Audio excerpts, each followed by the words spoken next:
5 funny stories. Story 1. Tifu by forgetting I was screen sharing during a meeting and everyone saw my pop UP was in a morning meeting sharing my screen to go over some project notes. Everything was fine until my little productivity app decided to remind me time to stretch. King in giant pink letters across the top of the screen.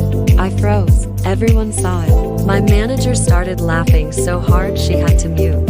I tried to play it off like it was some team morale thing, but no one bought that. Someone even screenshotted it for the group chat. Now it's become a full office meme. Every meeting since, at least one person greets me with "Good morning, King" or asks if I've done my stretches yet. I can't even look at my computer without hearing them laugh in my head. That night, I got a text from my coworker that just said, "Stretch King, no context." Just that. It's been 2 days and they still call me that. TL. DR screen shared during a meeting and my app flashed time to stretch. King to the entire team. Now I'm stuck with a new nickname I will never escape. Story 2. Tifa by accidentally convincing my entire office I'm in a gang. This happened over the past month. Not today. I work IT support in Charlotte. Small office. Maybe 30 people. Pretty chill environment. 4 weeks ago I sliced my hand open trying to fix my garbage disposal. Needed stitches. Whole thing was stupid and embarrassing. When people at work asked what happened, I just said kitchen accident because I didn't want to explain. I lost a fight with old spaghetti.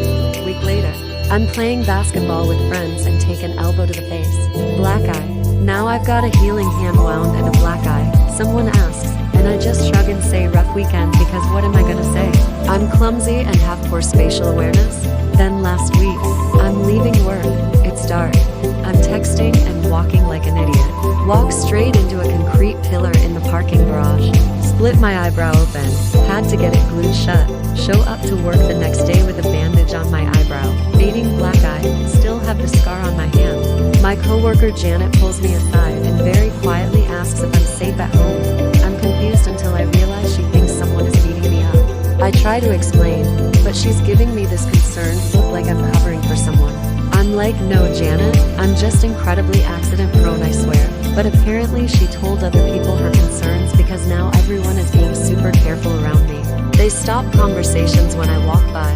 Someone from HR asked me very casually if I knew about our employee assistance program. Yesterday I'm heating up lunch in the break room and I hear 2 people talking in the hallway. One of them says my name, and then, definitely involved in something. 3 injuries in a month? I didn't correct them because how do I even start that conversation? Now my boss wants to have a check-in meeting tomorrow, and I'm pretty sure it's an intervention.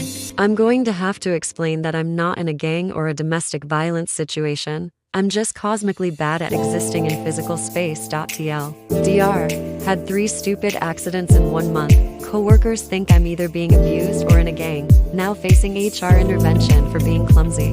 Story 3. Tifa by paying for Bam Margera to do a cameo. It's not really his fault.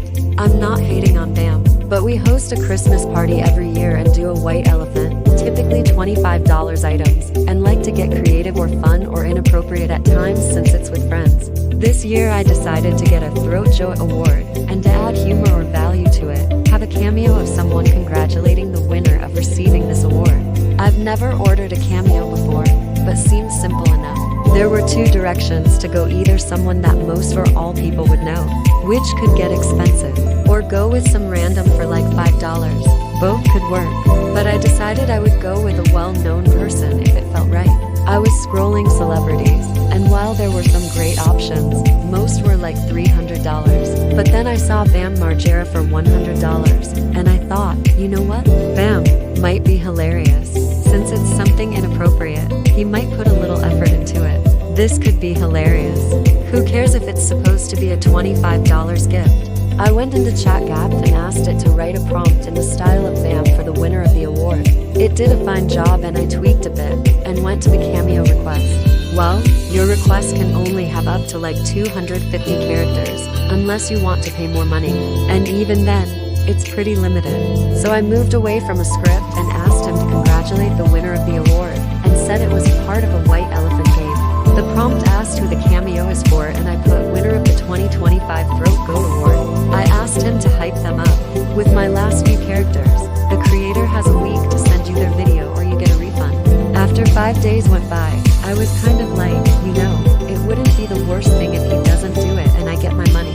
Still, I hope he does it and it's awesome. I checked this morning and my cameo was in my inbox. I watch it and he says, "What up, handlings? Bam Margera here at Castle Bam. And I wanted to congratulate you for winning the 2025 Throat Goat Award, the White Elephant Official Award. Throat Goat, rock on." It congratulates me. It's useless, but it technically fulfilled the prompt that I sent, just with some confusion. It looked like I could send a message to thank Bam, so I thought maybe I could clarify and ask him to redo it. But you have to pay to send the thanks.